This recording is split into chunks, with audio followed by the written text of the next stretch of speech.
Assalamualaikum warahmatullahi wabarakatuh. Bismillah, alhamdulillah, wassalatu wassalamu ala rasulillah wa ala alihi wa ashabihi wa mawalah, amma ba'du. Jemaah salat maghrib Majnurul Ikhlas rahimakumullah. Kultum malam ini saya ingin menyampaikan materi dari surah Al-A'raf ayat yang ke-58. Allah Subhanahu wa taala berfirman menyampaikan dalam bentuk perumpamaan.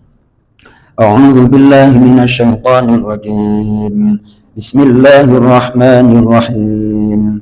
Wal baladut thayyib yakhruju nabatuhu bi'izni rabbih walladzi khabutha la yakhruju illa nakida. Kadzalika nusarriful ayati liqaumin yashkurun.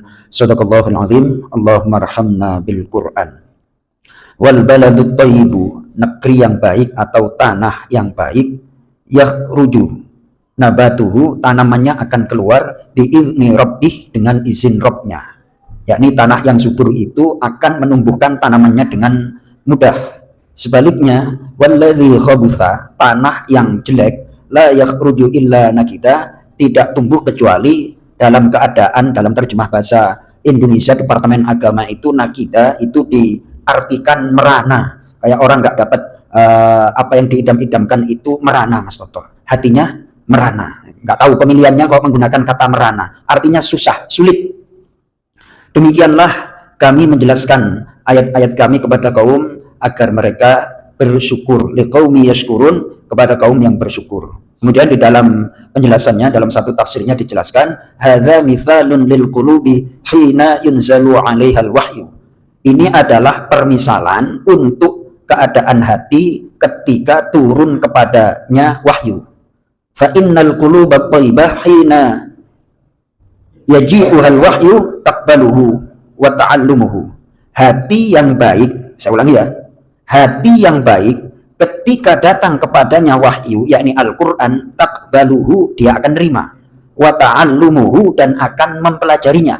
Ini tanda-tanda hati yang baik. Saya nggak nyinggung siapa-siapa, kadang dibacain ayat malah, nah itu tanda-tanda. Saya tidak ngomong si A si B, ini kita jangan nunjuk orang lain, nggak boleh, jangan nunjuk orang lain. Jadi hati yang baik itu adalah tandanya ketika datang kepadanya wahyu atau Al-Quran dibacakan, taqbaluhu wa ta'allumuhu. Nah, dia akan menerima dan mempelajarinya.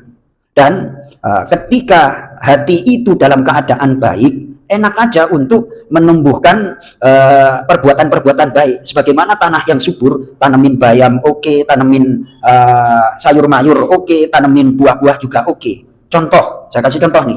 Tanah Curug Indah dan sekitarnya, daerah Jatiwaringin, itu tanahnya istimewa. Saya lahir di Pantura, daerah Banyuwangi Pantura khususnya itu nggak tumbuh pohon rambutan. Kenapa? Kalau cuaca panas, yang menang itu pohon mangga aromanis dan segala macam. Kalau bagian pantai selatan itu biasanya cenderungnya tumbuh pohon rambutan. Kalau Pantura itu susah. Namun Curug Indah tanahnya rambutan berbuah, mangga, itu berarti tanah Curug Indah dan sekitarnya Pak Ucu istimewa. Ini tanah kan bisa diambil satu contoh.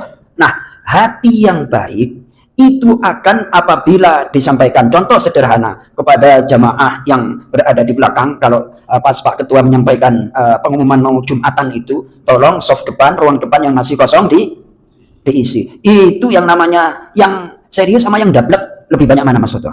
Nggak usah dijawab lah, nggak usah itu tidak hanya di Masjid Nurul Ikhlas, di mana tempat banyak yang model seperti itu ibarat tanah susah untuk menumbuhkan tanaman yang. Jadi kalau tanah baik, hati manusia yang baik, dengar apapun nasihat baik, gampang nerima. Setelah menerima, setelah direnungkan, oh benar apa yang disampaikan oleh Buya Lutfi Hakim itu, manggut akhirnya diterima, terus akhirnya diamalkan. Gitu itu aja. Jadi hati yang baik itu gampang menerima nasihat, sebagaimana tanah yang subur gampang menerima air hujan, plus juga menumbuhkan. Kalau tanahnya keras, yang tumbuh paling apa Mas Toto? Rumput. Tapi kalau tanah yang gembur, apapun ditanemin akan menjadi baik. Itulah gambaran hati yang baik dan hati yang tidak baik. Saya membacakan pakai bahasa halus itu. Pakai bahasa apa Mas Toto? Hati yang tidak Hati yang tidak baik itu aslinya ada kata aslinya itu, saya nggak mau nyebut. Ini padahal bahasa Al-Qur'annya walladzi khabutha, dan tanah yang khabutha. Saya pakai kata tidak baik. Tidak baik itu berarti sama dengan nggak usah dibunyikan. Nggak usah apa? Nggak usah dibunyikan. Itu penggunaan baik, tidak baik, ganteng, cantik. Nah, pokoknya itulah. Mudah-mudahan dari ayat ini kita bisa merenung dan hati kita dijadikan hati yang baik oleh Allah Subhanahu wa taala, bisa gampang menerima nasihat dan bisa melakukan amal-amal soleh. Terima kasih. Assalamualaikum warahmatullahi wabarakatuh.